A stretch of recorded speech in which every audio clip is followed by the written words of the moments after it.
আসসালামু আলাইকুম গাইস, আপনারা সবাই কেমন আমি আছেন? তো বাংলাদেশি ভালো আছি। আলহামদুলিল্লাহ আমিও ভালো আছি। তো আমি চলে আসছি টমেটোর বাগানের ভিতরে। দেখেন, এগুলো হচ্ছে টমেটোর বাগান। তো আশা করি পুরো ভিডিওটি আপনারা দেখবেন, দেখলেই বুঝতে পারবেন যে কি পরিমাণে টমেটো ধরছে এক একটা গাছ। দেখেন গাইস, এগুলা হচ্ছে টমেটো। দেখেন মাশাআল্লাহ, একদম ফুল ফ্রেশ অর্গানিক ভাবে, মানে কাস্টমার নাই। এই দেখেন শুধু টমেটো আর টমেটো।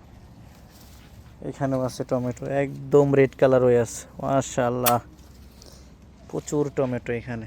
এই যে উপরে আছে, নিচে আছে, যেখানেই দেখবেন শুধু টমেটো আর টমেটো। চেরি টমেটো ইধর বড়া वाला মাশাআল্লাহ এটা মনে হয় মাশাআল্লাহ সম্ভবত হাফ কেজি হবে, এত বিগ সাইজ।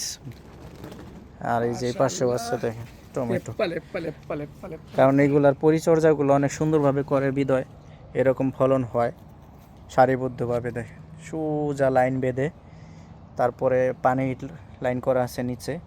সকালবেলা এবং সন্ধ্যাবেলা 2 টাইম পানি দিয়ে থাকে তারা।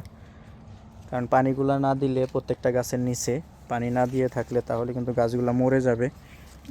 তো এইভাবে তারা উৎপাদন করে থাকে টমেটোগুলো।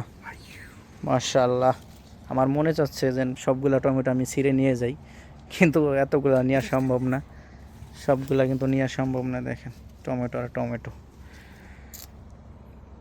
আচ্ছা তো অবশ্যই শেয়ার করে দিবেন, লাইক কমেন্ট করবেন। ভালো থাকবেন সকলে। আল্লাহ হাফেজ।